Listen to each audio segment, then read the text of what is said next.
सबसे पहले heme synthesis में बेसिकली हमें देखना है कि हीम जो है एक आयरन पोरफायरिन कंपाउंड है। ये मेनली इरिथ्रोसाइट के producing sales of bone marrow मतलब प्री मैच्योर इरिथ्रोसाइट्स में देखने को मिलेगा और लीवर में मेनली सिंथेसाइज होगा। ये बेसिकली माइटोकॉन्ड्रिया एंड साइटोसोल दोनों जगह पे सिंथेसाइज होता है, तो ये भी ध्यान रखना है। एंड मैच्योर आरबीसी के पास चूँकि माइटोकॉन्ड्रिया नहीं होता है तो वहाँ पे सिंथेसिस नहीं होता है, तो ये चीज़ें बहुत इंपॉर्टेंट है, ध्यान रखना है। इसके अलावा आप देख सकते हैं कि जो हीम है, हीम में आपको मेटल्स देखने को मिलेगा और पोरफायरिन का प्रोटीन देखने को मिलेगा। सो हीम जो है बेसिकली मेटाइलो प्रोटीन स्ट्रक्चर है। इस हीम की अगर बात करें तो हीम में जो प्रोफायरिन है, प्रोफायरिन 4 पायरोल रिंग से बना होता है। तो 4 पायरोल जब एक दूसरे से जुड़ता है मिथिलनाइल ब्रिज के थ्रू, तो ये पोरफायरिन बनता है। अब ये पोरफायरिन एक्चुअली 400 नैनोमीटर के लाइट पे मैक्सिमम पीक एब्जॉर्प्शन करता है और इसको हम बोलते हैं सोरेट बैंड। इसी पीक एब्जॉर्प्शन की वजह से हम पोरफायरिन के चीज़ों को हम डिटेक्ट कर सकते हैं एंड डायग्नोसिस में यूज कर सकते हैं। तो याद रखना है कि पोरफायरिन 400 नैनोमीटर पे मैक्सिमम री एब्जॉर्प्शन करेगा, एब्जॉर्प्शन ऑफ लाइट करेगा, and that is called sororate band. इसी पोरफायरिन को कैंसर में हम इंजेक्शन के तौर पे देते हैं फोटोथेरेपी में, और जैसे ही फोटोथेरेपी में देते हैं तो पोरफायरिन जो है वो सनलाइट के प्रेजेंस में फ्री रेडिकल में आता है और फ्री रेडिकल डिस्ट्रॉय करता है लाइसोसोम को, और लाइसोसोम्स के इंजाइम्स बाहर निकलने की वजह से स्किन पे मैनिफेस्टेशन देखने को मिलता है, that is called photo sensitivity. अब यहाँ पे ध्यान दें कि this 5 membered ring structure is called what? Pyrrole. तो this is the what structure of pyrrole. Pyrrole basically 5 member का एक साइक्लिक स्ट्रक्चर है and this is called pyrrole. जब 4 पायरोल आपस में जुड़ जाता है with the help of methenyl bridge, तो 4 पायरोल और मिथेनाइल ब्रिज के बाद जो बनता है structure that is called porphyrin. और इसी पोरफायरिन के बारे में हमने बोल रखा था कि this is what 4 pyrrole ring structure and they are interconnected with the help of methenyl bridge. इस कॉम्प्लेक्स स्ट्रक्चर को फिशर ने अपने प्रोजेक्शन में दिया एंड ये सिंपल स्ट्रक्चर इन्होंने प्रोवाइड कराया and that is called Fischer model of porphyrin. वैसे ही हमने देखा कि हीम सिंथेसिस में आपको कुछ चीज़ें ध्यान रखना है। उसके पहले आपको ध्यान रखना है वाइवा पॉइंट ऑफ व्यू से बहुत इंपॉर्टेंट है, this is called haem protein. Haem protein basically आपको हीमोग्लोबिन मायोग्लोबिन में तो मिलता ही है, बहुत ईजी है। बाकी ये मिलता है टीएनसी में, है ना। T for tryptophan pyrrolase, N for nitric oxide synthase, C for catalase and C for cytochrome P50। इसको P450 इसको याद कैसे रखना है। हीम जनरली हम ब्लड में पढ़ते हैं और सबसे ज़्यादा ब्लड तृणमूल कांग्रेस जो कांग्रेस वाला है वो करता है and that is called tryptophan, NO synthase, catalase and cytochrome. तो आपसे पूछा जाएगा कि हीम प्रोटीन बताइए, हीम प्रोटीन कौन कौन सा है। तो हीमोग्लोबिन है, मायोग्लोबिन है, ट्रिप्टोफेन पायरोलेज है, एनोसिंथेज है, कैटलेज है, साइटोक्रोम P50 है। Cytochrome P50 is drugs metabolism में बहुत इंपॉर्टेंट है। इसके बाद हम पढ़ेंगे हीम का पूरा स्ट्रक्चर कि हीम का फॉर्मेशन कैसे होता है। तो सबसे पहले हीम में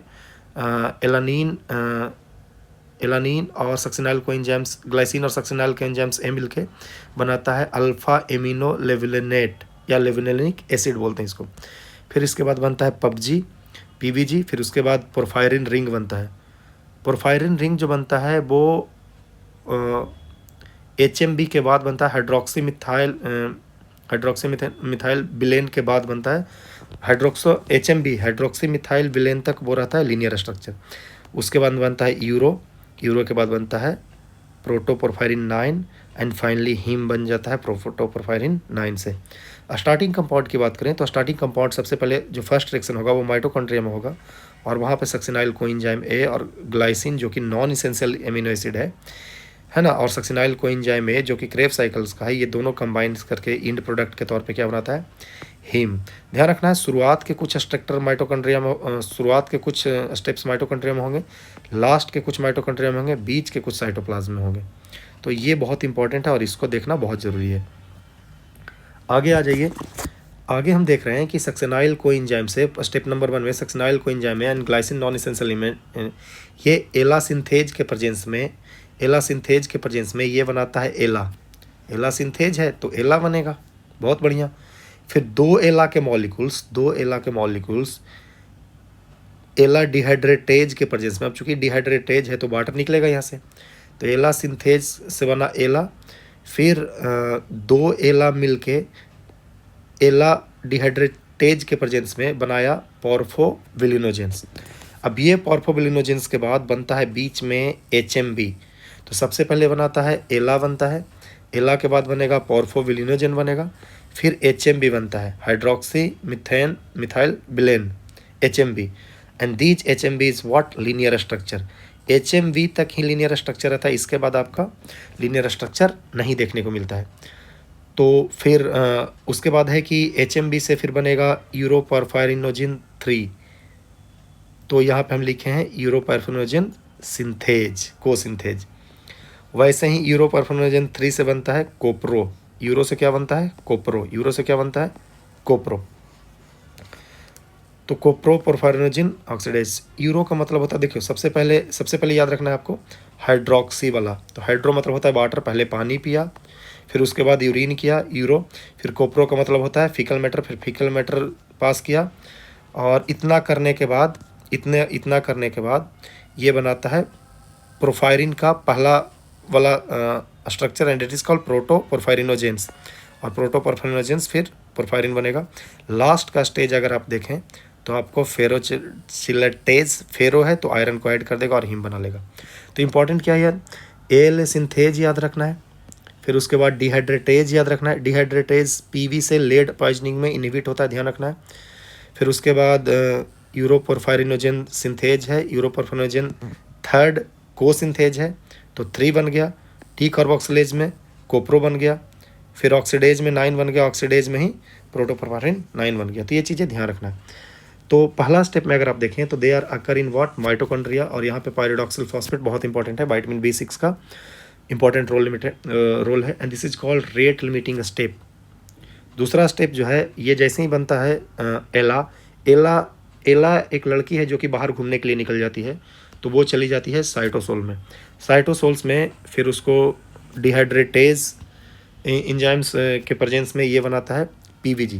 तो सबसे पहले एला था, एला बना PVG इन प्रेजेंस ऑफ एला डिहाइड्रेटेज और ये लेड से इनहिबिट होता है। उसके बाद कंडेंसेशन होता है, कंडेंसेशन वगैरह होता है, फिर रिंग स्ट्रक्चर बनता है। लेकिन रिंग किसके बाद बनता है ध्यान रखना है, HMB के बाद। तो ये चीज़ें ध्यान रखना है ना।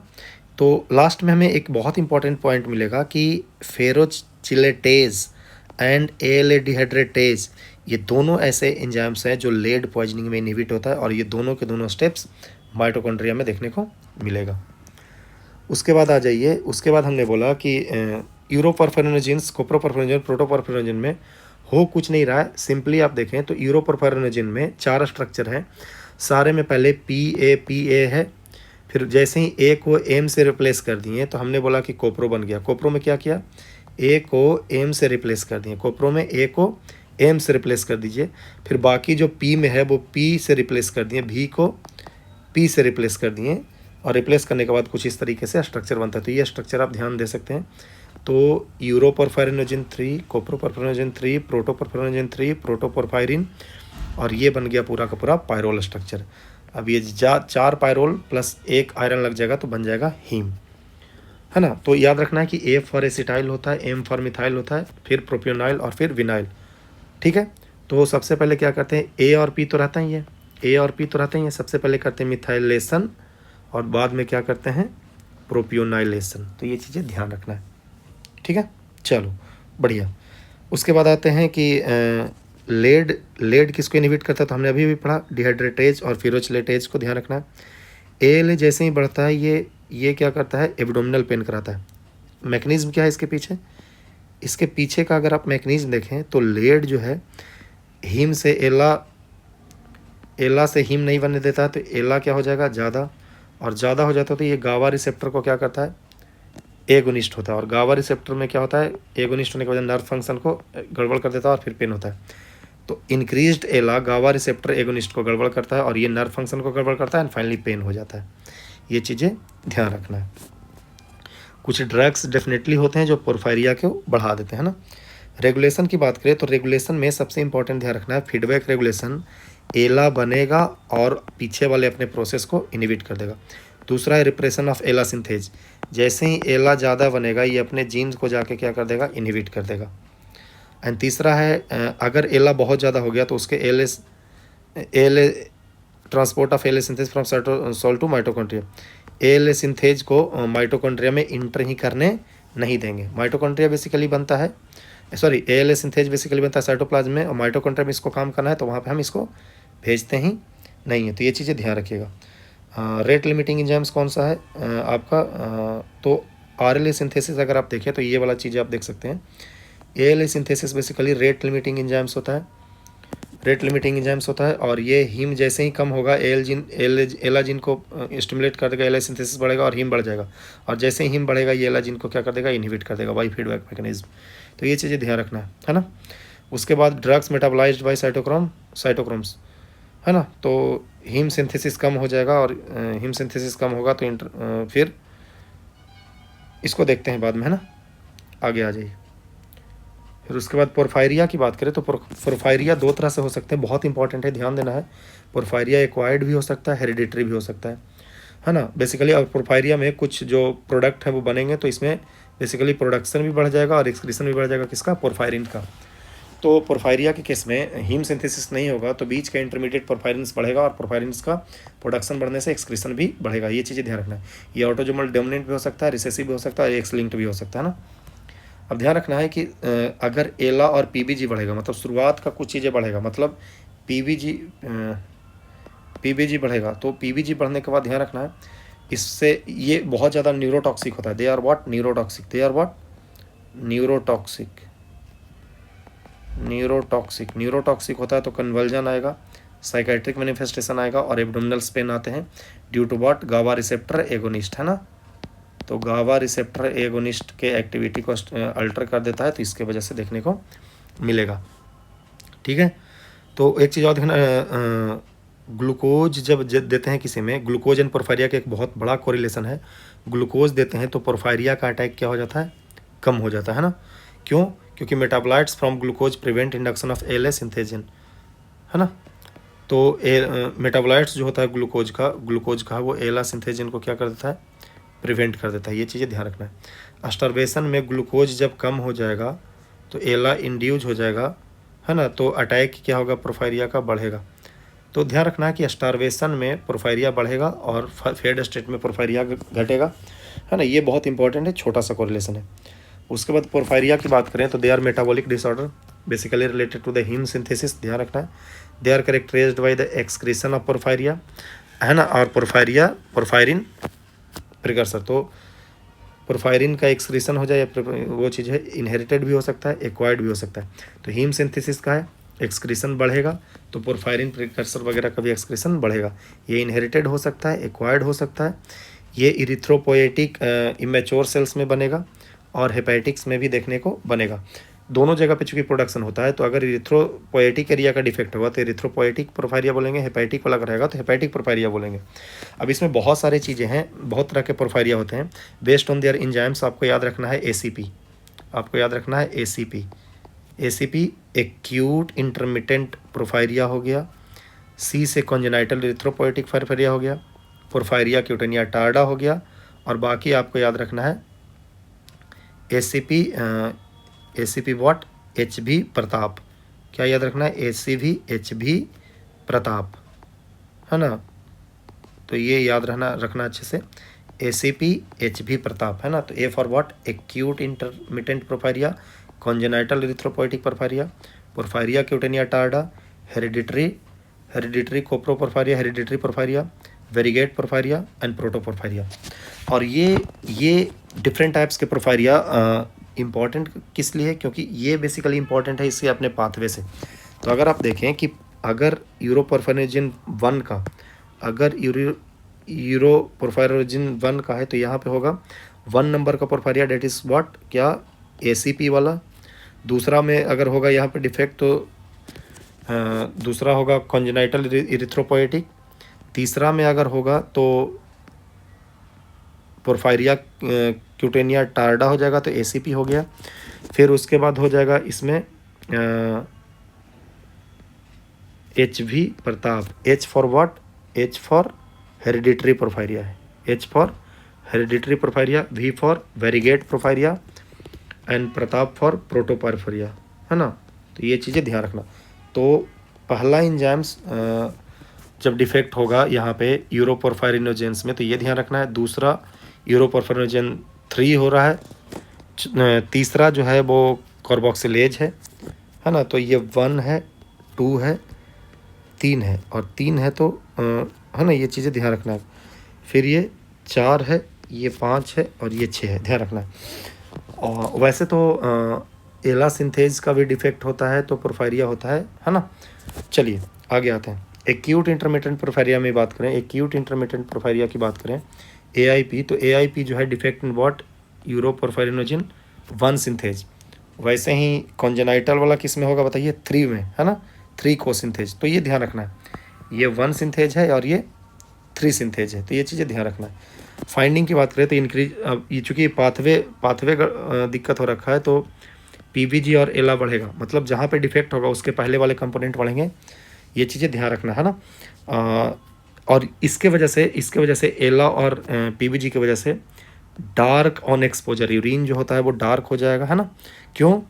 Due to what, conversion of porphobilinogen to porphyrin, है ना। तो पोर्फोबिलिन और पोर्फायरिन में क्या होता है, कन्वर्ट होता है। पोर्फोबिलिन या पोर्फायरिन में क्या होता है, कन्वर्ट होता है। आप देख सकते हैं जैसे ही इसका डिफेक्ट हुआ, ये पोर्फोबिलिनोजिन्स यूरोपोर्फायरिन एंड कोप्रोपोर्फायरिन वगैरह में क्या हो गया है, बदल गया है लाइट के प्रेजेंस में, है ना। तो ये चीज़ें ध्यान रखना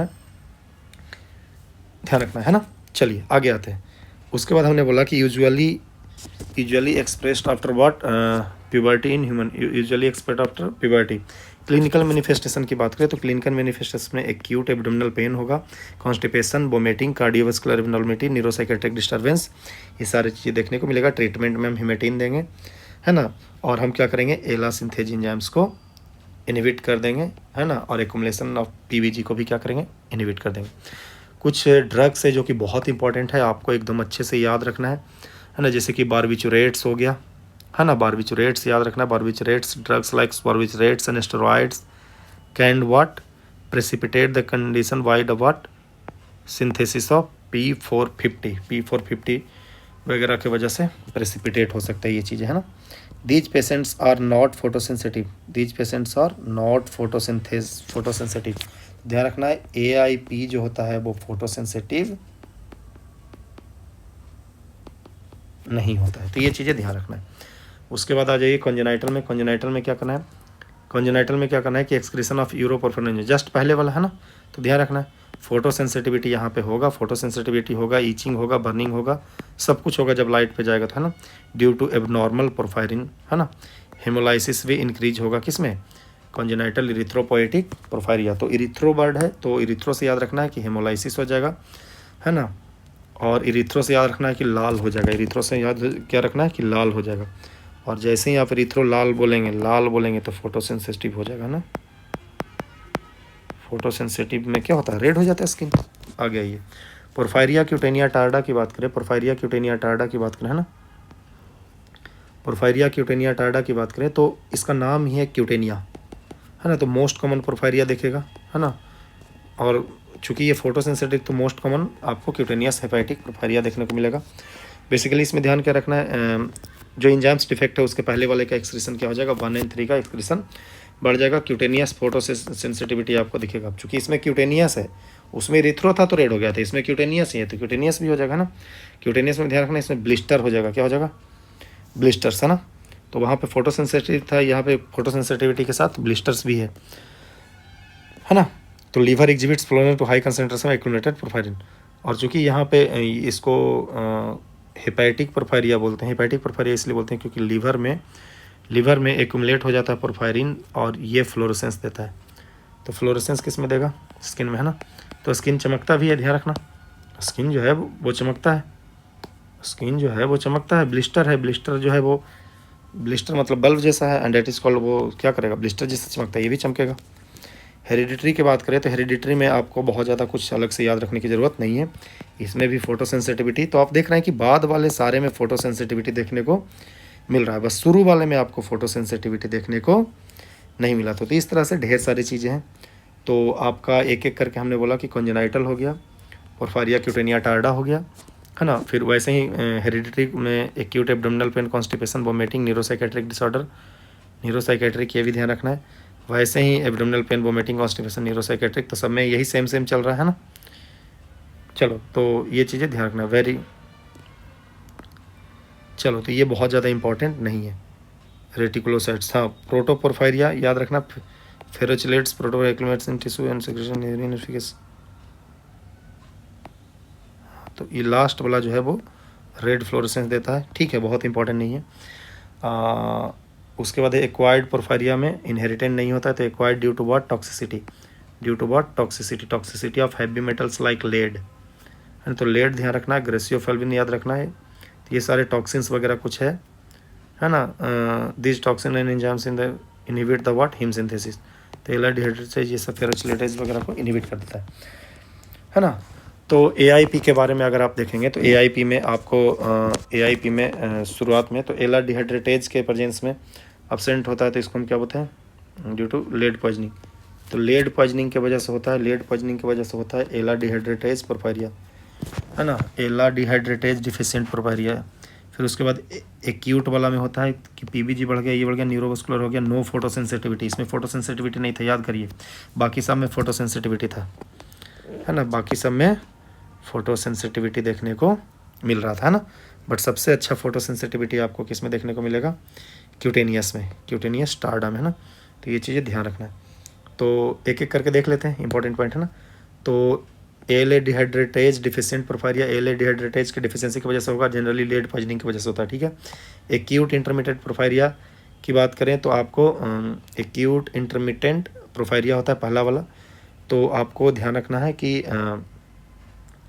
बिलेन सिंथेज वगैरह का डिफिशियंसी वगैरह हो जाएगा, एला बढ़ जाएगा। Most common porphyria AIP, most common porphyria AMP, है ना।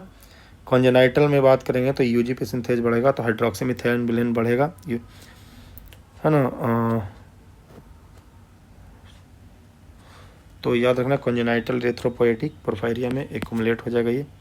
मोस्ट कॉमन पोरफायरिया, तो मोस्ट कॉमन एक्यूट पोरफायरिया बोलेंगे तो AIP, A for acute, A for, ये चीज़ ध्यान रखना है। एंड मोस्ट कॉमन पोरफायरिया बोलेगा तो क्यूटेनिया टार्डा, है ना, क्यूटेनियस पर हीमोक्रोमेटोसिस वगैरह में हो जाएगा ये चीज़ें, ठीक है। मोस्ट कॉमन पोरफायरिया इन चिल्ड्रन इरिथ्रोपोएटिक, बच्चा रहता है इरिथ्रोपोएटिक, तो ये चीज़ें ध्यान रखना है। उसके बाद हीम का कैटाबोलिज्म की बात करें तो ये 3 जगह पे होगा, रेटिकुलो इंडोसाइट्स में हो जाएगा, लिवर में हो जाएगा, इंटेस्टाइन में होगा। हीम सबसे पहले रेटिकुलो इंडोथेलियल सेल्स में जाएगा, फिर बिलिरुबिन लिवर में जाएगा, यूरोबिलिरुबिन फिर इंटेस्टाइन में जाएगा। तो हीम क्या करेगा, बिलिरुबिन में जाएगा हीम ऑक्सीजनेज के प्रेजेंस में, फिर ये बिलिवर्डिन रिडक्टेज के प्रेजेंस में येलो कलर कंपाउंड बनेगा, फिर बिलिरुबिन इससे बाइंड करके लीवर के पास जाएगा, एंड लीवर इसको सेल में इंटर कराएगा, है ना, ठीक है। मतलब हेपाटोसाइट्स में इंटर कराएगा। इंटर करने के बाद UDP ग्लूकुरोनाइल ट्रांसफरेज, यहीं पे हम गिलवर्ट्स पढ़ेंगे, गिलवर्ट सिंड्रोम वगैरह पढ़ेंगे और क्रिगलर नेजर्स पढ़ेंगे, है ना। फिर ये बाइल वगैरह बना, बाइल यहाँ से MRT रिसेप्टर से क्या हुआ, बाहर निकला, फिर बाहर निकलने के बाद डीकंजुगेशन हुआ, डीकंजुगेशन होने के बाद फिर यूरोबिलिनोजेंस को, अनकंजुगेटेड बिलिरुबिन्स को यूरोबिलिनोजेंस में बदल दिया 80%, ये इधर चला गया। इसको ज़्यादा अच्छे से समझ सकते हैं इससे, है ना, इसको ज़्यादा अच्छे से इससे समझ सकते हैं। आप देखिए यहाँ पे कि 85% जो हीम आता है वो RBC से आता है, बाकी 50% बोन से आता है, और कुछ ही मैच्योर्स RBC वगैरह से आता है। जैसे ही ये एजिंग होगा, ये डिस्ट्रॉय होगा, डिस्ट्रॉय होने के बाद हीमोग्लोबिन बाहर निकलेगा, हीमोग्लोबिन में हीम निकलेगा और ग्लोबुलिन, हीम जो है वो बिलिवर्डिन में प्रेजेंट हो जाएगा, हीम ऑक्सीजनेज के प्रेजेंस में, हीम ऑक्सीजनेज के प्रेजेंस में, और हीम ऑक्सीजनेज से बिलिवर्डिन जैसे ही बनेगा ये बिलिरुबिन में, बिलिवर्डिन रिडक्टेज में, तो हीम से बना हीम ऑक्सीजनेज के प्रेजेंस में बिलिवर्डिन से बना बिलिरुबिन, है ना, ये चीज़ ध्यान रखना।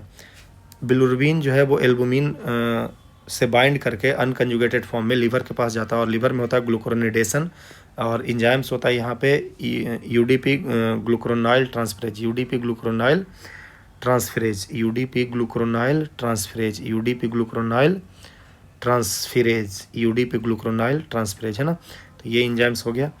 उसके बाद देखिए, तो हमने बोला कि सबसे पहले जो है इधर से आया, आने के बाद हीम बनाया, बिलीवर्डिन बनाया, ऑक्सीनेज के प्रेजेंस में, रिडक्टेज के प्रेजेंस में बिलिरुबिन बनाया, एल्बुमिन से बाइंड करके बिलिरुबिन ग्लूक्रोनाइड्स बनाया जो कि कंजुगेटेड बिलिरुबिन है। अब ये कंजुगेटेड बिलिरुबिन कॉलमन बाइल डक्ट से ड्यूडेनम के पास गया, ड्यूडेनम के पास कंजुगेटेड बिलिरुबिन निकला, लेकिन इस कंजुगेटेड बिलिरुबिन्स को ग्लूक्रोनाइडेज के प्रेजेंस में अनकंजुगेटेड बना दिया, फिर यूरोबिलिनोजेंस बना, अस्टरकोबिलिनोजेंस बना और अस्टरकोलिन्स बना। फिर ये जो यूरोबिलिनोजेन था इंटरहेपेटिक सर्कुलेशन से कुछ चला जाएगा लौट के और कुछ किडनी से ये फिल्टर्ड हो जाएगा। तो ये चीज़ें सारे ध्यान रखना। और क्या इंपॉर्टेंट है इसमें, इंपॉर्टेंट है कि इतना करने के बाद आपको बेसिकली देखना पड़ेगा, है ना। चलो देखना पड़ेगा कि जॉन्डिस जो बाद में बिलिरुबिन जो बनेगा वो डायरेक्ट बिलिरुबिन हम मेजर कर सकते हैं, इनडायरेक्ट कर सकते हैं, है ना। हाफ लाइफ जो बिलिरुबिन का होता है 12 से 14 दिन होता है ना। तो ये चीज़ें ध्यान रखना है। डिलेड क्लियरेंस ऑफ प्लाज्मा, ये चीज़ ध्यान रखना है। हाँ, एक चीज़ ध्यान रखना है क्या कि फॉचेट टेस्ट करेंगे तो बिलिरुबिन बाइल पिगमेंट मिल जाएगा, हेज टेस्ट करेंगे तो बाइल पिगमेंट की वजह से, बाइल सॉल्ट की वजह से सरफेस टेंशन कम मिलेगा, और एर्लिक टेस्ट करेंगे तो यूरोबिलिनोजेंस करेंगे, तो है ना। यूरिन प्लस एर्लिक रिएजेंट से यूरोबिलिनोजेंस को हम कर सकते हैं, ये चीज़ है ना। तो this is all about what, porphyria and heme metabolism.